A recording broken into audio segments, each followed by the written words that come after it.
অনেক করেছি, বেঁচে থাকলে আমরা করব।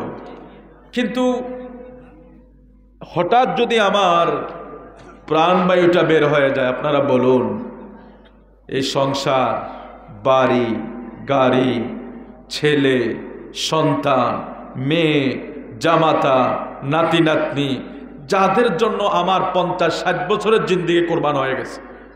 শুধু আপনি না, আমিও করছি। আমিও চাকরি করছি, মাহফিল করছি, কখনো পঞ্চগড়, কখনো চট্টগ্রাম, বাংলাদেশের এ প্রান্ত থেকে ও প্রান্ত 12 ঘন্টা 13 ঘন্টা গাড়িতে জার্নি করে। আপনারা সকালবেলা চলে যান ব্যবসায়, রাতে ফিরেন।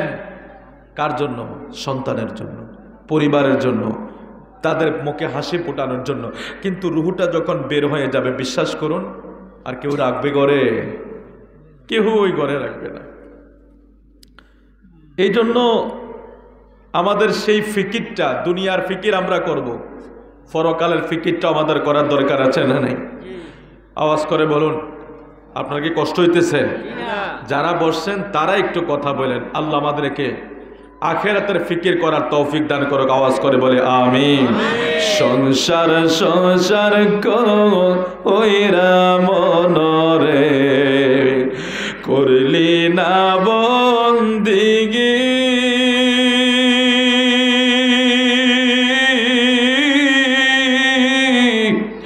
আরে কি করে কাটা আইবি মনরে কবরের জিন্দিগি।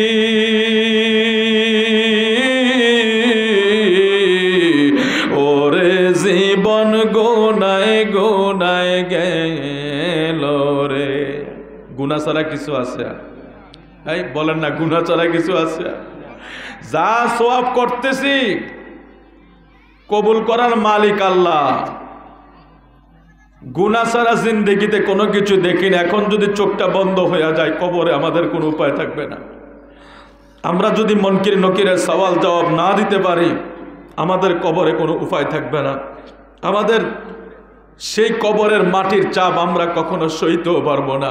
এই জন্য কত সুন্দর করে শায়ের লেখা যায়, ওরে জীবন গোনায় গোনায় গেল রে, সংসার সংসার কইরা ববে গো, করলাম না বন্দিগি।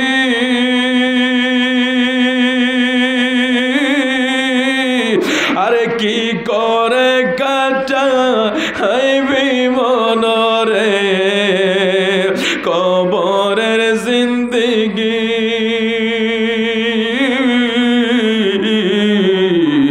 ওরে জীবন গুনাই গুনাই গেল রে, ধন সম্পদের মা আয় ফয়রা গো, আর ডাকলাম না মাওলা রে।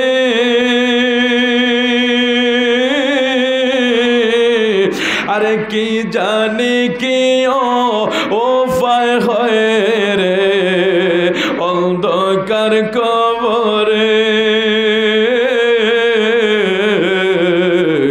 ওরে জীবন গুনাই গুনাই গেল রে। বলেন না, ওরে জীবন গুনাই গুনাই। সবার গুনার কথা স্মরণ করুন। আল্লাহ চাইলে এই মুহূর্তে মাফ করে দিতে পারে। আওয়াজ করে বলে আমিন। ওরে জীবন গুনাই গুনাই গেল রে, ধন সম্পদের মা আয় ফয়রা গো, ডাকলাম না মাওলা রে।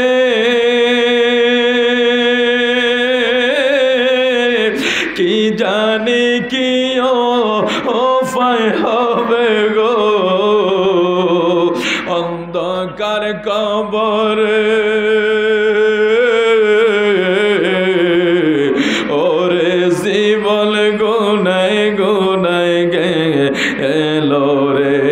আরে নিঃশ্বাসের বিশ্বাস কইরা গো, বাদলাম বাড়ি গো,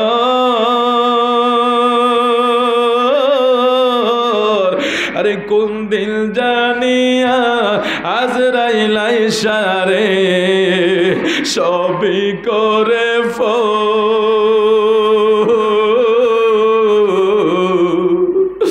ওরে জীবন গুলে গুলে গেল রে আরে নিঃশ্বাসে রে বিশ্বাস কইরা গো বদলাম বাড়ি গো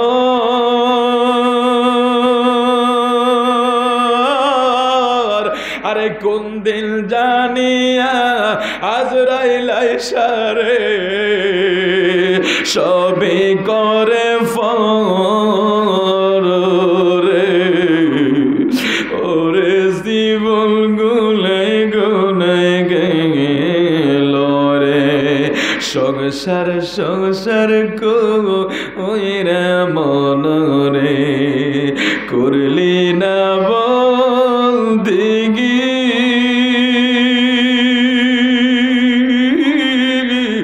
কি করে কাটাবি মন রে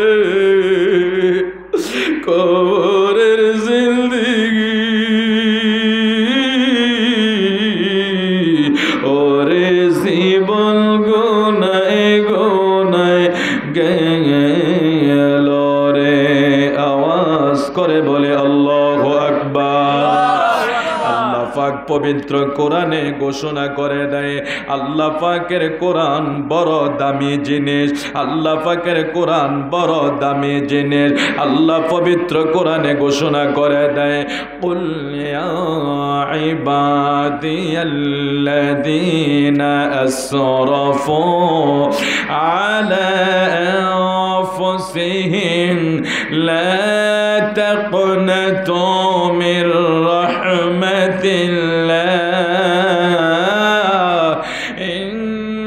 ইন্নাল্লাহা ইয়াগফিরুয যুনুবা জামিআন ইন্নাহু হুয়াল গফুরুর রহিম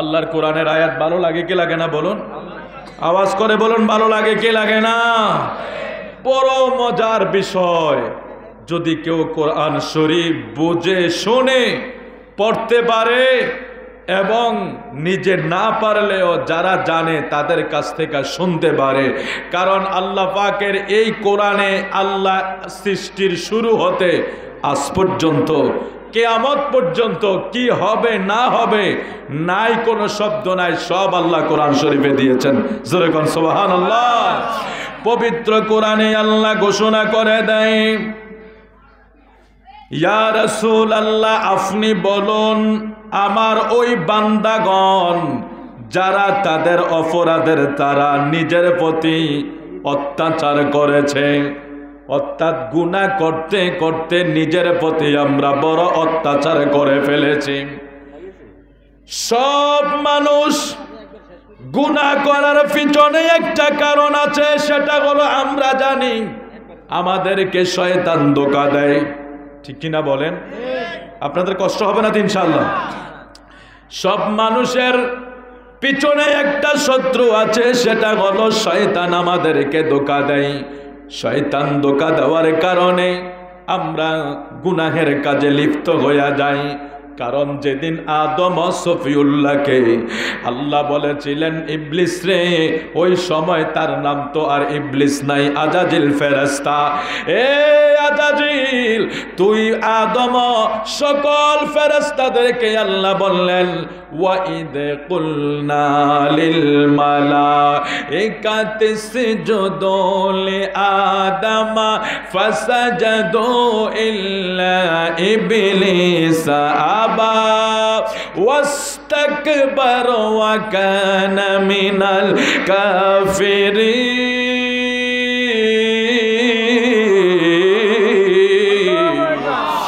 আল্লাহ বলে ও ফেরেশতারা তোমরা সবাই আদমের কদমে সেজদা করো, তোমরা সবাই আদমকে সেজদা করো। সকল ফেরেশতারা আমার আল্লাহর ডিগলার পাইতে দেরি, ফেরেশতারা আদমকে সেজদা করতে আর দেরি করলো না। একজন ওই দিন আল্লাহর হুকুমকে অমান্য করলেন, ইল্লা ইবলিস, যিনি বর্তমান আমাদের কাছে শয়তান নামে পরিচিত, ইবলিস নামে পরিচিত। ইবলিস শয়তান যখন আল্লাহর হুকুমকে অমান্য করলো, আমার আল্লাহ কয়, রে ফেরেশতা আজাজিল, আমি আল্লাহ হুকুম করলাম আদমকে সেজদা করার জন্য, তোকে কে নিষেধ করলো সেজদা করার জন্য? ইবলিস শয়তান তখন আমার আল্লাহর সাথে একটা যুক্তি উঠাইছিল, ও আল্লাহ, আমারে বানাইছো আগুন দিয়া, আদম রে বানাইছো মাটি দিয়া, মাটি যদি উপরের দিকে মারে নিচের দিকে চলে যায়, আগুন যদি নিচে জ্বালায় উপরে উঠে যায়, মালিক রে আমি কেমনে উপরের জিনিস নিচের মানুষকে সেজদা করব? অর্থাৎ তিনি অহংকার করলেন। জোরে কোন নাউজুবিল্লাহ, আর জোরে। আল্লাহ সবকিছু পছন্দ করে, অহংকার পছন্দ করে। কথায় কথা চলে আসে। আমার ভাইজান বলেছিলেন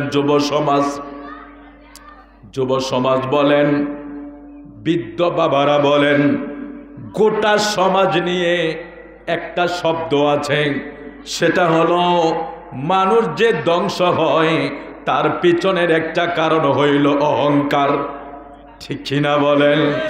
মানুষ যে ধ্বংস হয় তার পিছনের একটা কারণ হইল, সবচেয়ে বড় ক্ষতিগ্রস্ত অস্ত্র হইল অহংকার। আপনাদের জীবনে, আমাদের জীবনে আমরা বহু দৃশ্য দেখেছি। আমি গোলাম মোহাম্মদ হেফজখানায় যখন পড়লাম, কত ছাত্র 28 পারা 30 পারা মুখস্থ করে ফেলছে। কোরআন শরীফ সূরায় নাস থেকে ফাতিহা শোনাইতে পারত। লোকমা কোনো জায়গায় খায় না, মানে ভুল আর কি, আমরা এটাকে লোকমা বলি। কোনো জায়গায় তার ভুল হয় না, বিনা লোকমায় কোরআন শরীফ পড়তে পারে। এত নির্ভুল কোরআন পড়তে যায়া কোন দিন জানি তার ভিতরে অহংকার ঢুইকা গেছে। আমার আল্লাহ তারে এমন ভাবে ধ্বংস কইরা দিছে, এখন রিকশা চালাইয়াও বাত মিলে না। আল্লাহ যদি চায়, অহংকার যারা করবে কোটিপতি হইলেও আমার আল্লাহ তার হাতে থালা উঠাইয়া দিতে সময় লাগবে না। আওয়াজ করে বলুন ঠিক কিনা? ওরে নদীর পার ভাঙ্গে ও পার ভাঙ্গে, এই তো নদীর খেলা। সকাল বেলার ধনী রে তুই ফকির সন্ধ্যা বেলা, ওরে সকাল বেলার ধনী রে তুই ফকির সন্ধ্যা বেলা। নদীর পার ভাঙ্গে ও পার ভাঙ্গে, নদীর পার ভাঙ্গে ও পার ভাঙ্গে, এই তো নদীর খেলা। সকাল বেলার ধনী রে তুই, সকাল বেলার ধনী রে তুই ফকির সন্ধ্যা বেলা। আমার আল্লাহ করতে পারে কি পারে না? তো শয়তান সর্বপ্রথম অহংকারের জন্ম দিল। শয়তান কয়, আল্লাহ আমি তোমার হুকুম টুকুম বুঝি না, আমি তো আগুন, আমি উপরে থাকবো, আমি নিচে নামতে পারবো না। আল্লাহ কয়, ইবলিস রে, ও ফেরেশতা শোন, আমি আল্লাহর হুকুম যখন পালন করতে পারলি না, আমি বলে দিলাম আবা ওয়াস্তাকবার ওয়া কানা মিনাল কাফিরিন, আমি তোরে কাফেরদের অন্তর্ভুক্ত করে দিলাম, আর তুই চির জাহান্নামী, চির জাহান্নামী। এইভাবে যখন শয়তানকে আমার আল্লাহ জান্নাত থেকে বের করে দিল, শয়তান ওই দিন আমার আল্লাহরে ডাক দেয়, আল্লাহ আমারে তুমি বের করে দিছো, আমার কোনো দুঃখ নাই, তবে সেই আদমের কারণে আমি জান্নাত থেকে বের হইলাম, ওই আদমকে তো আমি ছাড়ব না। এরে মাওলা, আমি তো চির জাহান্নামী হইয়া গেলাম, 6 লক্ষ বছর বন্দিগি আমার শেষ হইয়া গেল, আমি তো অভিশপ্ত হইয়া গেলাম। ঠিক আছে রে মালিক, তোমার কাছে আমি একটা দরখাস্ত করি, তুমি আমারে এমন একটা শক্তি দাও, আমি যাতে কিয়ামত পর্যন্ত বাঁচতে পারি, যা তোরে দিয়া দিলাম। কারণ আমার আল্লাহর কাছে চাইলে আল্লাহ কোনোদিন নারাজ হন, আল্লাহ কোনোদিন না শব্দ বলবে না। ফেরাউন রাজত্ব চাইছে দিয়া দিছে, নমরুদ রাজত্ব চাইছে দিয়া দিছে, শয়তানও সেই দিন একটা রাজত্ব চাইছিল। আমার কিয়ামত পর্যন্ত হায়াত দিল, দিও। আল্লাহ বলে যা দিয়া দিলাম। কয় আমারে আরেকটা শক্তি দাও, আমি আদম সন্তানের শিরায় শিরায় তাদের রক্তে রক্তে যাতে আমি মিশতে পারি, আমাকে ওই ক্ষমতাটা দান করে দাও। আল্লাহ বলে যাই, আমি সেটাও দিয়া দিলাম। শয়তান যখন এই ক্ষমতা পাইল, আদম সন্তানের শিরায় শিরায় ঢুকবে, আদম সন্তানের রক্তের সাথে মিশবে। শয়তান এবার আমার আল্লাহ পাকের জাতের কসম খায়া কয়, আল্লাহ আমারে তোমার আদম বান্দাদের শিরায় শিরায় ঢোকার সুযোগ দিছো, জাহান্নামে নেওয়ার আগ পর্যন্ত আমি তার পিছু ছাড়ব না। নাউজুবিল্লাহ। আরেকটু জোরে বলো না, নাউজুবিল্লাহ। দেখছেন শত্রু কোন জায়গা থেকে সৃষ্টি হয়েছে? শত্রু কোন জায়গা থেকে সৃষ্টি হয়েছে? ইবলিস বলে আমি যেহেতু আদমের কারণে বের হয়ে গেলাম, তাহলে আমি এই আদমকে ছাড়বো না, কিয়ামত পর্যন্ত ধোঁকা দিতে থাকবো। আর কতক্ষণ? যতক্ষণ না তাকে আমি বেঈমান বানাতে পারি। আমার নবী বলছেন কবরে যাইও শয়তান ধোঁকা দিবে। নাউজুবিল্লাহ বলবেন না? বাবা একটু ভয় হয় না? শয়তানের ধোঁকায় পড়া যদি আমি আপনি বেঈমান হইয়া যাই, উপায় থাকবে? তো একটু ভয় হয় না এই জায়গায়? আমার নবী যদি ভয় না থাকতো, নবীজি এ কথাটা বলতেন যে দাজ্জালের খপ্পরের চেয়ে আরো বড় খপ্পর হইল কবরের ভয়াবহতা, কবরের শয়তানের ধোঁকা। আল্লাহর হাবিব গো, কেন এটা বলে? মানুষকে দুনিয়ায় যদি শয়তান বেঈমান না বানাইতে পারে, দুনিয়ায় যদি তাকে ধোঁকা না দিতে পারে, দুনিয়ায় তাকে যদি ভালো কাজ থেকে বিরত না রাখতে পারে, কবরে গিয়েও সে ওই ব্যক্তির সামনে দাঁড়াবে। যখন মুনকার নাকির প্রশ্ন করবে মান রব্বুকা, তোমার রব কে? ওই সময় শয়তান এমন একটা সুরত দইরা সেখানে দাঁড়ায়া বলবে, বল আমি তোর রব। তো মানুষ যখন বিপদে থাকে তখন তার হিতাহিত জ্ঞান থাকে না, কি করবে না কি করবে বলতে পারবে না।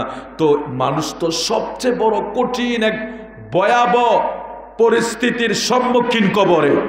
হায় হায় হায় হায়, এর চেয়ে আর ভয়াবহ বিপদ আছে কোনো জায়গায়? এত কঠিন পরিস্থিতি, সেই ভয়াবহ বিপদ কবরে যখন আমার নবী বলে, যখন মুনকার নাকির প্রশ্ন করবে, আর এই প্রশ্নের জবাবে সে যদি, আল্লাহ তো সামনে আসার বস্তু। ও ভাই, আল্লাহ কি কারো সামনে এসে দাঁড়ায় নাকি? হ্যাঁ, গাউস পাক আব্দুল কাদের জিলানীর সামনে শয়তান একটা বেশ ধরল, আয়েশা ধোঁকা দিচ্ছে আব্দুল কাদের জিলানীকে ধোঁকা দিচ্ছে। তো নামাজ যখন শেষ করলেন, তো উনি বলতেছে যে আব্দুল কাদের, আমি তোমার নামাজে সন্তুষ্ট হইয়া আমি তোমার রব তোমার সামনে এসে দাঁড়িয়ে গেছি। নাউজুবিল্লাহ কি পরে কইবে? ও ভাই, আমার আল্লাহ কি এমন? স্রষ্টা কি এমন? স্রষ্টা কি কোনো জায়গায় আবদ্ধ হয়? না, স্রষ্টা এমন এক স্রষ্টা, তিনি গোটা সৃষ্টিকে আবদ্ধ করে, তিনাকে কেউ আবদ্ধ করতে পারে? তো আব্দুল কাদের জিলানীকে যখন খিরে এই আলখেল্লা পুরা রব সাজ্জায় পড়ছে, বলতেছে হে আব্দুল কাদের, তুমি যে নামাজ টামাজ পড়ো, তোমার ইবাদত সেজদা বন্দিগি আমার কাছে ভালো লাগছে, এই জন্য আমি তোমাকে সরাসরি দেখার জন্য চলে আসছি। তো তুমি কে? আমি রব, আমি আল্লাহ মানে শয়তান। জোরে কোন নাউজুবিল্লাহ। ও তুমি রব? তো আব্দুল কাদের জিলানী তো একজন জালালি হালাতের ওলি, বেলায়েতের দরজার অনেক উপরের লোক না? একটু মুরাকাবা করলেন, কি করা যায়, কিভাবে দৌড়ানো যায়। মুরাকাবা করলে দেখলেন যে এখানে একটা টেস্টার আছে, আমি একটা যন্ত্র দিয়ে একটু টেস্ট করি। তো টেস্টের যন্ত্রটা হইলো ওনার কাছে লা হাওলা ওয়ালা কুওয়াতা ইল্লা বিল্লাহ। এটা পড়তে দেরি, কোথায় দৌড়ে শুরু করছে? নাউজুবিল্লাহ বলবেন না? ওই যে শয়তান সুরত ধরেছে, দৌড়ে শুরু করছে। তো আব্দুল কাদের জিলানী কয়, কিরে কই যাস? বাকছে শয়তান দৌড়ানোর সবচেয়ে বড় অস্ত্র হলো লা হাওলা ওয়ালা কুওয়াতা ইল্লা বিল্লাহ। একটা মাসাল এখান থেকে শিখে নেন, কষ্ট হয় না তো আপনাদের? এগুলি দরকার আছে, শিখে নেন। আমাদের মাথা গরম হয় না অনেক সময়? আমাদের হাতে অনেক মার্ডার হয়, খুন হয়, আমরা স্ত্রীকে মারি, মারতে মারতে তালাক দিয়ে দিই, আমরা সন্তানকে মারি, অনেক সময় সন্তানকেও মার্ডার করে ফেলি। এই যে অপ্রীতিকর ঘটনাগুলি ঘটে সেগুলি কিন্তু আসে মিস্টার ইবলিস থেকে। ওই যে ইবলিসের হইল আগুনের তৈরি, আপনি যখন মেজাজ গরম করে ফেলেন তখন সে আপনার বডির সাথে মিশে, রক্তের সাথে মিশে, ব্লাডকে গরম করে মাথাতে উঠে যায়, তখন আপনার দ্বারা কিন্তু একটা অন্যায়ের কাজ করা সম্ভব হয়ে যায়। তো আমার নবীজি বলছেন, তুমি সেই পরিস্থিতি থেকে বাঁচার জন্য তুমি যখন দেখবা তোমার মেজাজ আস্তে আস্তে গরম হয়ে যাচ্ছে, তুমি ওই সময় খেয়াল করে শুধু লা হাওলা ওয়ালা কুওয়াতা ইল্লা বিল্লাহ হিলা আলিয়্যিল আযীম পড়বা। এটা পড়তে দেরি, কয়েকবার পড়বা, দেখবা তোমার শরীর আস্তে ঠান্ডা হয়ে গিয়েছে। কারণ যিনি গরম হয়ে যায় তিনি অঘটন ঘটায়, যিনি ঠান্ডা থাকে তার দ্বারা সমাজ শান্তি হয়। আওয়াজ করে বলুন ঠিক কিনা? তো এই জন্য আমাদের এই আমলটা করবেন, আর বেশি বেশি পড়বেন। সুস্থ থাকলেও পড়বেন, অসুস্থ যখন বোধ করবেন, যখন দেখবেন যে আমরা মেন্টালিটি একটু বিকৃতভাবে কাজ করছে, তখনও পড়বেন লা হাওলা ওয়ালা কুওয়াতা ইল্লা বিল্লাহ, লা হাওলা ওয়ালা কুওয়াতা ইল্লা বিল্লাহ, লা হাওলা ওয়ালা কুওয়াতা ইল্লা বিল্লাহ। তাসবিহ বেশি বেশি পড়বেন, শয়তান আপনার থেকে দূরে সরে যাবে, শয়তান পলায়ন করবে। যেভাবে আব্দুল কাদের জিলানী গৌসে পাকের সামনে থেকে পলায়ন করেছে, শয়তান আপনার সামনে থেকে দূরে সরে যাবে, আপনি শান্ত হয়ে যাবেন। কারণ এই মানুষ, মানবীয় দেহ বড় দামি জিনিস। কি জিনিস? বড় দামি জিনিস। এই মানব সুরত বড় দামি জিনিস। সুতরাং এই দামি জিনিস যখন শয়তান দূরে সরে যাবে, এটা এক সময় এই দেহ উন্নতি হইতে হইতে এমন উন্নতি হয়ে যাবে, আপনাকে যখন কবরে দেওয়া হবে বিসমিল্লাহি ওয়া আলা মিল্লাতি রাসূলিল্লাহ বলে, আমার রসুল আপনাকে কবরে দয়াল নবী হাজির হয়ে আপনাকে কবুল করে নিবে। জোরে কোন সুবহানাল্লাহ। কবর সরে যাবে, কবর 70 গজ করে প্রশস্ত হয়ে যাবে, কবরে আলোর ব্যবস্থা হবে। আমার পেয়ারা রসুলের হাদিস শরীফ আছে, তিরমিজি শরীফের হাদিসে আছে। তো আমরা সেই শয়তানকে দূরে রাখতে হলে আমাদের তাসবিহ পড়তে হবে লা হাওলা ওয়ালা কুওয়াতা ইল্লা বিল্লাহ। এটা পারেন তো সবাই? সবাই পারেন তো? আমার সাথে পড়ুন লা হাওলা ওয়ালা কুওয়াতা ইল্লা বিল্লাহিল আলিয়্যিল আযীম। উচ্চারণগুলি ঠিক রাখবেন, ঠিক আছে বাবা? আপনারা রাগ করেন না, সবাই কিন্তু একরকম পড়তে পারেন না। আবার পড়াতে একটু গন্ডগোল হলে অর্থ পাল্টে যাবে। আবার যদি অর্থ পাল্টে যদি শয়তান আওয়ানের দোয়া হয়ে যায় এরকম হতে পারে না। যেমন আপনি বলেন আলহামদুলিল্লাহি রাব্বিল আলামিন, আলামিন যদি পড়েন তাইলে হবে বিশ্ব জগতের প্রতিপালক, আর যদি আলামিন পড়েন তাইলে হয়ে যাবে এটা ভিন্ন অর্থ, বিশ্বাসী। তার মানে আপনি অক্ষরের উচ্চারণ যদি ডিফারেন্স করেন, এখানে অর্থ ডিফারেন্স হয়ে যাবে। সেই জন্য বলি আর কি, যখন যদি আপনি লা হাওলা ওয়ালা কুওয়াতা ইল্লা বিল্লাহর জায়গা যদি একটু বিকৃত করে পড়েন, অন্তত এটা শয়তান দূরে উল্টারো, এটা শয়তান নিয়ে আবার ব্যাক করে আপনার কাছে, এই দোয়া যাতে না হয়। হ্যাঁ, আপনার সময় সালাম দেয় না, আসসালামু আলাইকুম ওয়া রাহমাতুল্লাহ, এটা কি শান্তি না? তো সালাম যদি আর যদি আমরা কই সালামু আলাইকুম বা সালামু আলাইকুম স্টাইলের সালাম যদি দেই, তাহলে ওই তোর মরণ হোক, নাউজুবিল্লাহ কইতেন না? আসসালামু আলাইকুম ওয়া রাহমাতুল্লাহ বললে হবে তোমার উপর শান্তি বর্ষিত হোক। আর আসসালামু আলাইকুম যদি কই তাহলে হবে তোমার উপর গজব হোক। তাহলে অনেক সময় তো দোয়ার জায়গা গজব ঢুকে যায়। তো শয়তান যাতে উল্টা ব্যাক না করে, দোয়াটা একটু ভালো করে শিক্ষা টিকা করেন। লা হাওলা ওয়ালা কুওয়াতা ইল্লা বিল্লাহিল আলিয়্যিল আযীম। মাওলা, তুমি আমাদেরকে মাফ করো, তুমি আমাদেরকে শয়তানের ওয়াসওয়াসা থেকে ফানা দান করো, কারণ সব চাবিকাঠি তোমার কাছে, তুমি তো সুপ্রিম পাওয়ার। আল্লাহ আমাদেরকে মাফ করো। আওয়াজ করে বলি আমিন। আল্লাহুম্মা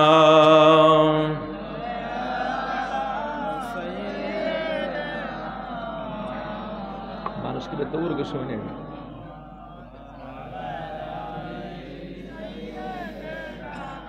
মাওলানা আল্লাহুম্মা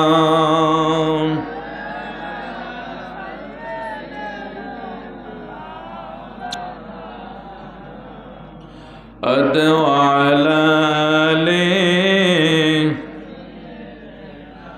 মাওলানা বন্ধুগণ, আমার বন্ধুগণ, জ্ঞানীগণী সুশীল সমাজেরা, ইবলিস শয়তান আমাদের বড় শত্রু এবং প্রকাশ্য শত্রু। আল্লাহ এটাও কোরআন শরীফে বলে দিয়েছেন। ইবলিস সেদিন থেকে আমাদের পিছনে লেগে গেছে যেদিন আদম ও সফিউল্লাহকে সেজদা না করার কারণে আল্লাহ তার 6 লক্ষ বছরের বন্দেগী বরবাদ কইরা জান্নাত থেকে বের কইরা দিয়া চির জাহান্নামী বানায়া দিছে। ওই দিন ইবলিস শয়তান আমার আল্লাহরে বলছিল, আল্লাহ আমি তোমার বান্দাদেরকে জাহান্নামে নেওয়ার আগ পর্যন্ত আমি তাদের পিছনে ধোঁকা দিতে থাকব, আমি তাদেরকে নামাজ পড়তে দেব না, সেজদা করতে দেব না, তাসবিহ পড়তে দেব না, ভালো কাজ করতে দেব না, এবং আমার নবী কয় কবর পর্যন্ত ইবলিসের ধোঁকা থাকবে। ওই দিন ইবলিস শয়তান আল্লাহ পাকের জাতের কসম খায়া কয়, আল্লাহ আমি তোমার বান্দাদেরকে জাহান্নামী বানায়া ছাড়বো, এটা আমার সর্বশেষ পর্যন্ত চেষ্টা থাকবে। এ কৃষ্ণপুরের ভাই বাবারা রে, আমার দয়াল আল্লাহ, তিনি তো দয়াল আল্লাহ, তিনি তো রহমান আল্লাহ, তিনি তো রহিম আল্লাহ, তিনি তো গফুর আল্লাহ। আমার আল্লাহ ডাক দিলেন, ইবলিস রে তুই আমার বান্দারারে ধোঁকা দিয়া গুনাহগার বানাইবি, তুই আমার বান্দারারে ধোঁকা দিয়া বেনামাজি বানাইবি, তুই আমার বান্দারারে ধোঁকা দিয়া জাহান্নামে বানাইবি।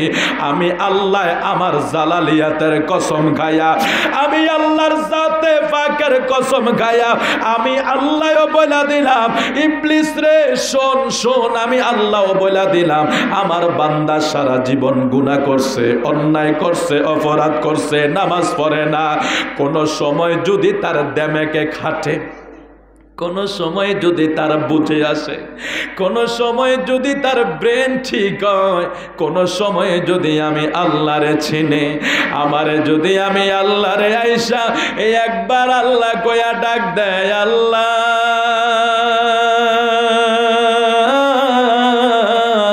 একটু কি আওয়াজ করে বলবেন আল্লাহ, জবান করে বলে আল্লাহ। আমার আল্লাহ কয়, ইবলিস রে তুই ধোঁকা দিয়া আমার বান্দারারে জাহান্নামে নিবি। আমি আল্লাহ কথা দিলাম, আমি আল্লাহ জাতে পাকের কসম খায়া বললাম, আমার যেই বান্দারা জীবনভর গুনাহ করার পরে, জীবনভর অন্যায় করার পরে, নফসের প্রতি জুলুম করার পরে, আমি আল্লাহরে যদি আল্লাহ বইলা ডাক দিয়া চোখের 2 ফোঁটা পানি চাইরা দেয়, পানিগুলা জমিনে পড়ার আগে আমি মাফ কইরা দেব। রহিমা রহমান নামে তোমার, ও মায়া কইরা ডাকেন। মালিক যদি এই মুহূর্তে আজরাইলকে বলে নিয়ে আসো, এখান থেকেও নিতে পারে কি পারে না? কৃষ্ণপুরের গত বৎসরে এখানে আমি আলোচনা করে গেছি, মাজারে এসেছিলাম, আল্লাহ পাক আবার রিজিকে রাখছে। এটা এক বড় মেহেরবানি। রিজিকে থাকলে সুদূর পঞ্চগড়েও মাঝে মাঝে যেতে হয়। গত 2 দিন আগে চট্টগ্রাম ফটিকছড়ি পাহাড়ের উপরে মাহফিলে গেছি, গাড়ি ঘুরতে ঘুরতে ঘুরতে ঘুরতে, আমাদের হেলার হিসাব ছিল আমার সাথে। তো আমি হুজুরকে ওখানে দাওয়াতটা আমার মাধ্যমে করাইছি। হুজুরে মাহফিলে যায় কয়, মাওলানা সাহেব আপনি এত ভিতরে মাহফিলে আসছেন, একটু দিনে বানে আসলে তো একটু পাহাড়টি দেখতাম। তো হুজুর এবারে ওই দিকে যায় না। আমি প্রায় 7-8 বছর ওই দিকে মাহফিল করি। সাপমারা জায়গার নাম শুনবেন নি? সাপমারা, বেজিমারা, গুইমারা, বুঝছেন নি? এগুলি জায়গার নাম। সাপমারা, বেজিমারা, গুইমারা এগুলি হলো ওই দিকের জায়গার নাম। এটা হলো আপনার খাগড়াছড়ি রোড, ফটিকছড়ি থানাটা। খাগড়াছড়ি তো আরো বিশাল বিশাল পাহাড় আছে। তো আমাদের হুজুরও কিন্তু ওই দিন সেখানে গেছে, আমাদের আলালি সাহেব। তো বলে, মাওলানা সাহেব আপনি আমার একটু বলতেন, আমি নাহলে দিনে আসতাম, পাহাড়টি একটু দেখতাম, অনেক ভালো লাগে। এটা আমাদের একটা প্রাকৃতিক না, পাহাড় তো আল্লাহ পাকের এক নিদর্শন। গাড়ি ঘুরতে ঘুরতে অনেক উপরে ওঠে। তো হ্যাকো বাজার থেকে যেখানে মাহফিলে যাব, মাহফিলে যাইতে কিন্তু আবার সোলিং রুট, যেখানে গ্রাম, আপনার চতুর্দিকে পাহাড়, সেখানে মাহফিল। গাড়ি এমন এভাবে গাড়ি উঠা লাগে, তবে আল্লাহ পাকের কি রহমত দেখেন, আমাদের প্লেন রোডে ওখানের চেয়ে বেশি অ্যাক্সিডেন্ট হয়, ওখানে এত অ্যাক্সিডেন্ট হয় না। রক্ষা করার মালিককে। আপনারা যারা গিয়েছেন, যারা ব্যবসা বাণিজ্য করে তারা যায় সেখানে, অনেকে গাছের ব্যবসা, ফার্নিচারের ব্যবসা যারা করে বেশিরভাগ তারা ওই রোডে চলাফেরা করে। পাহাড়ের টিলাগুলি দেখলে আপনি গাড়ির থেকে বাইরের দিকে চাইলে তো সব দোমা দোমা দেখা যায়, ফললে কই থাকবো গাড়ি, কই থাকবো মানুষ, উপায় থাকবো, কিন্তু ওখানে তুলনামূলক অ্যাক্সিডেন্ট কম হয়। রক্ষা করে কে? আল্লাহ। রহিম রহমান নামে তোমার আল্লাহ,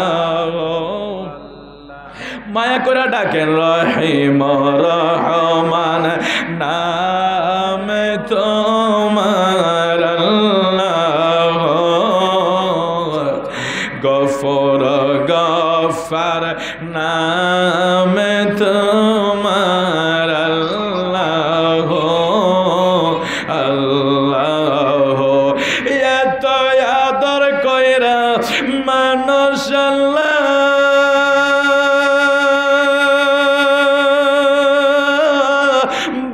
বানায়া,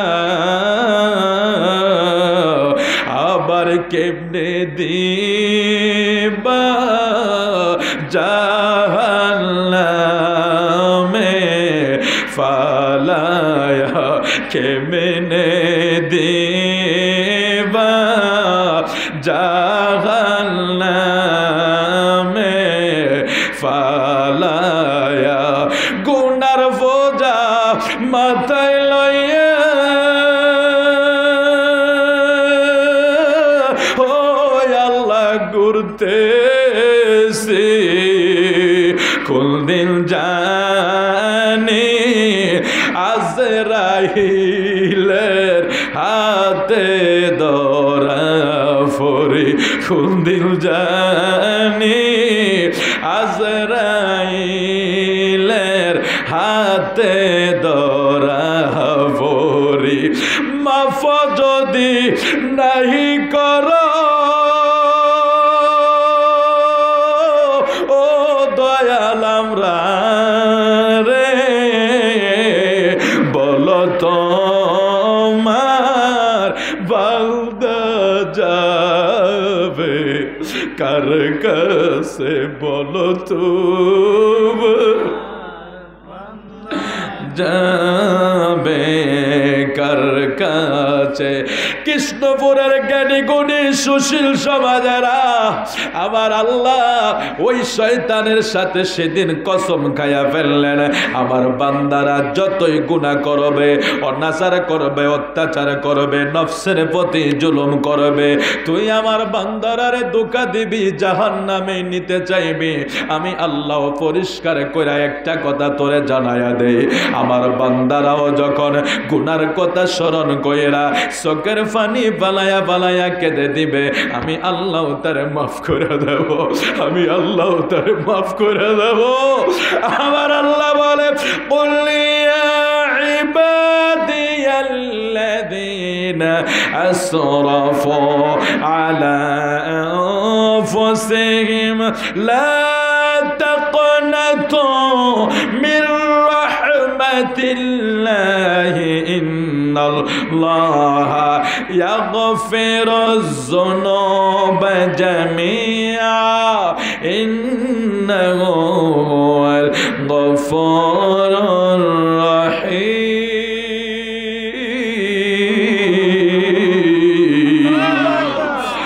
আমার আল্লাহ কয় বন্ধু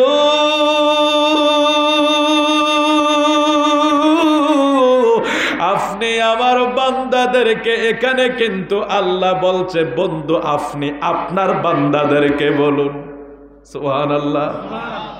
কুল ইয়া, হে নবী আপনি বলুন, ইবাদিয়াল্লাযিনা, আপনি বলুন হে আমার ওই বান্দাগণ। এখন শিরকের ফতুয়া দেন, নবীর গোলাম কোয়া যায় না। আমরা দেশে ফতুয়া দেয় কি দেয় না? কয় নবীর গোলাম বলা যাইতো না, নবীরে আর ইয়া রাসূলুল্লাহ বলা যাবে না, এটা শিরক হবে। নবীর গোলাম বললে শিরক হবে। আরে শুধু গোলাম নয়, আল্লাহ কয় হাবিব আপনি আপনার বান্দা বইলা ডাক দেন। জোরে জোরে কোন সুবহানাল্লাহ। আমার আল্লাহ বলে কুল্লি ইয়া ইবাদিয়াল্লাযীনা আসরাফু আলা আনফুসিহিম লা তাকনাতু মির রাহমাতিল্লাহ। রে বান্দারা, ও হাবিব আপনি আপনার বান্দাদেরকে বলুন আল্লাহু আকবার। ইমানের কথাটা ক্লিয়ার হয়ে যাক। আজকে এই দেশের এক বড় নায়িকা পরিচিত দেওয়ার এক ব্যক্তি মাওলানা তফসির করে, নায়িকার তফসির করে। আল্লাহ ক্ষমা করে দেখ, আল্লাহ ক্ষমা করে দেখ। আমি হুজুরেরও লজ্জা লাগে যে আলেমরা যদি এই কথা বলে সাধারণ মানুষ কোথায় যাবে? আলেম পরিচয় করায়া দেয়, কয় অমুক নায়িকাটা বড় সুন্দর। ও নাউজুবিল্লাহ কি বাড়ি যেয়ে কইবেন? সবার গুনাহ মেনে নেওয়া যায়। শার্ট প্যান্ট পয়রা গুনাহ করছে, সেটার অপরাধ একরকম, ফাইনজাগিবি লাগায়া গুনাহ করনেওয়ালার কিন্তু ডাবল শাস্তি হবে। মাওলানা সাহেবের আজকে একটা ওয়াজ শুনছি, মাওলানা কইতেছে আল্লাহর জিকির ছাড়া কোনো জিকির করা যাবে না, আমার রসুলের জিকিরও বলে করা যাবে না। এগুলি বলে কোরআন হাদিসের কোথাও নাই, কোথাও নাই। আমার রসুলের জিকির বলে করা যাবে না। এ মাওলানা মিডিয়ায় আছে, কৃষ্ণপুরের মানুষ আছে, গোটা বিশ্ব জগৎরে এখান থেকে বৈশা মেসেজ দিতে চাই, কিয়ামত পর্যন্ত যদি আল্লাহ আল্লাহ জিকির করো, সেখানে আমার নবীর জিকির হবে না, হবে না। আমার আল্লাহ কয় আমি ওই জিকির কবুল করব না। ঠিক কিনা বলে? ইজা যুকিরতু যুকিরতা কানা মাই। আল্লাহ বলে দিছে হাবিব আপনার স্মরণ যেখানে আমার স্মরণ সেখানে। আল্লাহর আরশ আজিমে আল্লাহ লিখে দেয় লা ইলাহা ইল্লাল্লাহু মুহাম্মাদুর রাসূলুল্লাহ। আরশে আল্লাহর নাম, আরশে আমার নবীর নাম। আল্লাহ পাকের জান্নাতের পাতায় পাতায় নবীর নাম। আল্লাহ পাকের যত জায়গায় নাম আছে, আল্লাহর যত জায়গায় আমার আল্লাহর বন্ধু মোস্তফার নাম রেখে দিলেন। শুধু তাই নয় রে বাবা, আমরা যখন আজান দেই নবীর নাম আছে না নাই? জিকিরের অর্থ হইল স্মরণ করা, বুঝছেন? তাহলে আমরা যখন আজান দেই তখন তো আমরা আমার নবীর আশহাদু আন্না মুহাম্মাদুর রাসূলুল্লাহ কইয়া আমার নবীর জিকির আজানে করা হয়। ও মাওলানা, নামের আগে মুফতি কোন মাদ্রাসায় ফয়রা লাগাইছো না জাল সার্টিফিকেট বানাইছো? জিকির অর্থ স্মরণ করা তুমি জানো না? আল্লাহর জিকির যেভাবে করা যায় নবীর জিকিরও সেভাবে করা যায়। আল্লাহর জিকিরের সাথে নবীর জিকির না হইলে ওই ইবাদত কবুল হবে না, হবে না। আমার আল্লাহ কয় বন্ধু আজানে আপনার নাম, নামাজে আপনারে সালাম। সুবহানাল্লাহ বাজে কইন। আজানে আপনার নাম, নামাজে আপনারে সালাম। নামাজ হইল কার? নামাজ কার? ইবাদত কার? সেজদা কার? রুকু কার? নামাজ হইল আল্লাহর, রুকু হইল আল্লাহর, সেজদা হইল আল্লাহর, তাসবিহ তাহলিল আল্লাহর। আর আমার আল্লাহ কয় বন্ধু নামাজ হইল আমি আল্লাহ। আপনি নবীরে তাজিম না করলে, সালাম না দিলে ওই নামাজ কবুল হবে না। আত্তাহিয়াতু না পড়লে নামাজ হইব? ও বাবা বলেন না নামাজ হইব? আত্তাহিয়াতু লিল্লাহি ওয়াস সালাওয়াতু ওয়াত তাইয়্যিবাত আসসালামু আলাইকা আইয়ুহান। ও ভাই নামাজে নবীর স্মরণ আসেনি? জিকির আসেনি? এখন মোল্লা সাহেব মুফতি লাগাইলো কোন হাদিস ফইরা, কোন ফেকা ফইরা, কোন মাদ্রাসায় পরীক্ষা দিছে, এগুলো আমাদের খুব জানার দরকার আছে। জিকিরের অর্থ স্মরণ করা। তো আল্লাহর স্মরণ, আল্লাহ আল্লাহ জিকির মানে আল্লাহকে স্মরণ করি। এখন আমরা নামাজে আমার নবীকে স্মরণ করছি, আজানে আমার নবীকে স্মরণ করছি। টোটাল আপনি আল্লাহকে যত জায়গায় স্মরণ করবেন, রাসূলুল্লাহকেও তত জায়গায় স্মরণ করতে হবে। নারে তাকবীরের সাথে নারে রিসালাতের স্লোগান যতদিন না হবে ততদিন বিজয় আসবে না। বিজয়ের জন্য নারে রিসালাতের স্লোগান প্রয়োজন আছে। জোরে বলি আল্লাহু আকবার। একটু ঈমানের বাজার গরম হয়ে গেল। আসুন তো আল্লাহ বলছেন কুলিয়া ইবাদিয়াল্লাযীনা আসরাফু আলা আনফুসিহিম। হাবিব কুল, হাবিব আপনি আপনার বান্দাদেরকে বলুন সুবহানাল্লাহ। হায় হায় হায় হায়, মাওলানা সাহেবরা শুধু আমার নবীর বিরুদ্ধে সবকিছু টোকায় পায় আর আমরা আমার নবীর পক্ষে পাই। হ্যাঁ এটাই, মাদ্রাসা কলেজ ইউনিভার্সিটির টিচার যদি ছাত্রের প্রতি আন্ডারস্ট্যান্ডিং ভালো থাকে, মহাব্বত থাকে, টিচারের দোষগুণ গোপন রাখবে, ভালো ভালো জিনিসগুলি মানুষের কাছে প্রচার করবে। এটা হলো আদববান ছাত্রের কাজ, ঠিক কিনা বলেন? আর বেয়াদব ছাত্র শুধু ঘুরে ঘুরে টিচারের বদনাম করবে। আমার নবীর উম্মতের ভিতরে যেগুলি বেয়াদব উম্মত, এগুলি শুধু ঘুরে ঘুরে আমার নবীর শান ও আজমতে আঘাত করবে। আল্লাহ আমাদের ঈমানকে তুমি হেফাজত করো, আওয়াজ করে বলে আমিন। আল্লাহ বলছেন বান্দা হাবিব আপনি আপনার বান্দাদেরকে বলে দেন, তারা যখন নফসের প্রতি জুলুম কইরা ফেলাইছে, নফসের প্রতি তারা জুলুম কইরা ফেলাইছে, বান্দারা নফসের প্রতি জুলুম কইরা গুনাহ করতে করতে জিন্দেগিটারে বরবাদ কইরা দিছ। কি হইছে তো বান্দা, আমি তোরে একটা সান্ত্বনা দেই, শোন। আল্লাহ আমাদেরকে সান্ত্বনা দেয়। আপনাদের কষ্ট হইতেছে না তো বাবা? আলোচনা তো আরো হবে। আমাদের হেলালি সাহেব দেখবেন তুখুর হাদিস শরীফ পড়তেছে, মনোযোগ দিয়ে শুনেন। মনে হয় উনি একজন সাবেক মুহাদ্দিস দামতি আলিয়া মাদ্রাসার, এখন আবার ফাজিল মাদ্রাসার একজন অধ্যক্ষ। তো উনি পারবে না, আমরা ভাইরা আমাদের কিন্তু কি এক ভদ্র মানুষ দেখেন। আমি কই হুজুর, এবার আমার কয় ভাই। আচ্ছা আমরা কই আর এবার একটা ফাজিল মাদ্রাসার প্রিন্সিপাল, আরো অনেক দক্ষ।